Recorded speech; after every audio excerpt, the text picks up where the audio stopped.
5. Le verset 17. Priez sans cesse.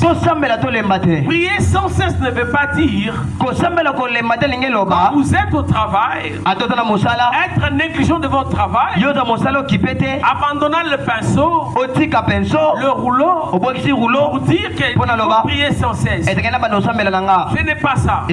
Prier sans cesse veut dire restez dans l'attitude de prière quand même vous travaillez. C'est comme un militaire. Il est toujours aux aguets parce qu'il ne sait quand le combat viendra, quand si le combat peut surgir.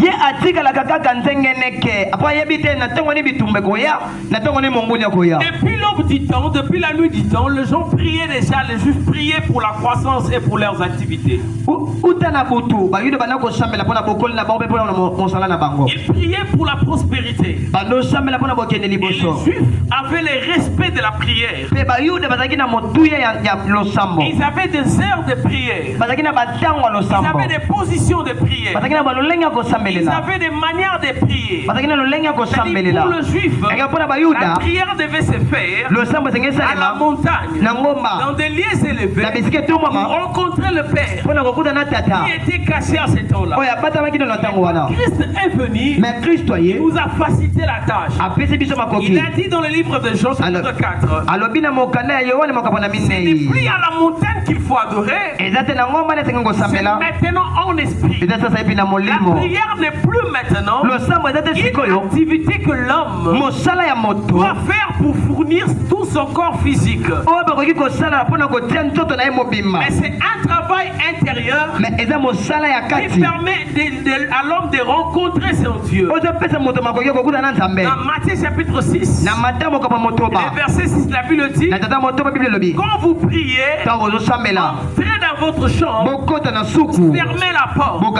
C'est-à-dire, l'instant de prier sans cesse, c'est de prier en fermant la porte de distraction, mais de travailler votre intérieur.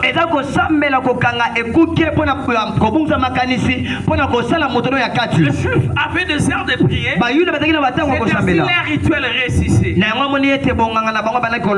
plus il priait la nuit, parce que la nuit, c'est le moment où l'homme a plus de sensibilité. Le meilleur moment où l'homme prend le temps de s'exprimer facilement à son Créateur. C'est le moment où les esprits se réveillent. Et plusieurs corps sont endormis et en repos. Le nuit, c'est l'ère des gardiens spirituels. C'est ainsi la Bible dit dans Hébreux chapitre 13. Le verset 17. Ayez de la déférence pour les hommes de Dieu, aux pasteurs, parce qu'ils veillent sur vos âmes. C'est-à-dire, ils sont en train de faire un travail d'intercepteur, de défenseur. Quand l'ennemi vient pour vous attaquer, le pasteur, son travail, c'est pour arrêter une processus maléfique. Pourquoi? Parce qu'on peut voler une âme quand bien même que vous priez. Écoutez-moi. La Bible dit ceci. Le pasteur veille sur vos âmes. Parce que il y a l'ennemi qui est un voleur. Dans Jean chapitre 10 verset 10, on nous montre la mission de ces voleurs.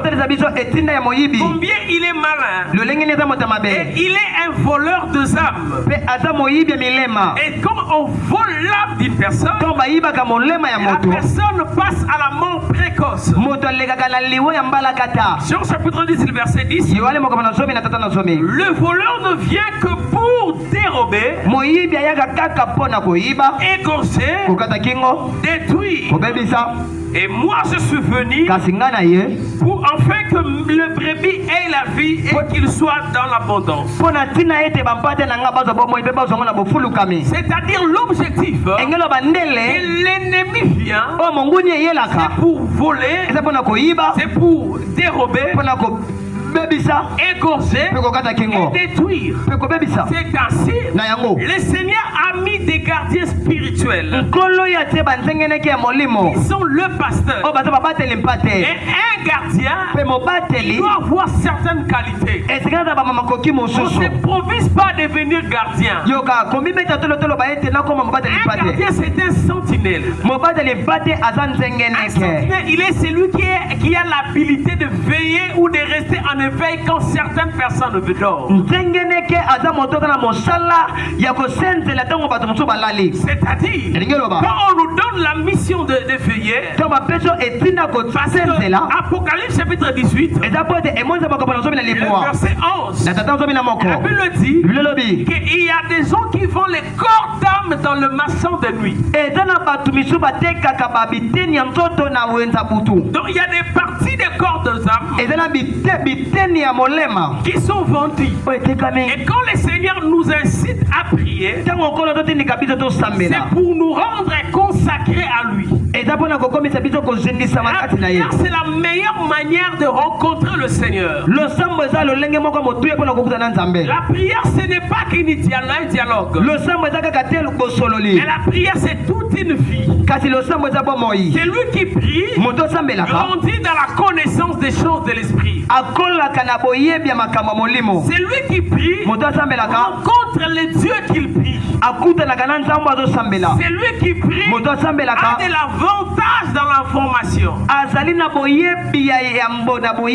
C'est lui qui prie, il devient amoureux de celui qu'il a aimé en premier.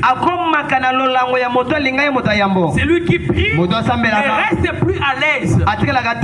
C'est lui qui prie, devient autoritaire dans la vie physique. C'est lui qui prie, devient dominateur dans les conditions inadéquates. C'est lui qui prie, prend le bâton de diriger là où les autres ne savent pas le chemin. Le Seigneur nous appelle à faire quoi? Le Seigneur nous appelle à se réveiller et à rester éveillé dans notre esprit. Parce qu'il y a des moments, et on appelle ça les éveils de nuit. De 0h à 3h du matin. Donc de 0h à 3h du matin. C'est lorsque l'homme entre profondément dans son sommeil. Et ce sont des moments particuliers que les esprits aiment beaucoup attaquer l'ennemi. À laquelle l'ennemi aime venir influencer dans le mal. Mais le Seigneur à ce moment-là, il nous appelle à la prière. C'est le côté que l'homme passe le temps à ces temps-là au sommeil. Parce que l'homme ne veut pas comprendre que l'amour de Dieu, c'est que Dieu veut que tu restes permanent avec lui. La nuit, c'est un moment où l'ennemi vient combattre et compliquer la destinée. Car c'est dans le livre de Psaume chapitre 91, la Bible parle des versets 5. Que comment l'ennemi vienne. La Bible dit, tu ne craindras ni la terreur de la nuit, ni les flèches qui volent le jour. C'est-à-dire la nuit, il y a des terreurs, des êtres qui font peur, il y a des êtres qui viennent intimider. C'est ainsi le Seigneur nous impose, il nous appelle à grandir et à travailler notre esprit pour prier la nuit. La nuit, ce n'est pas seulement l'ère de sorciers,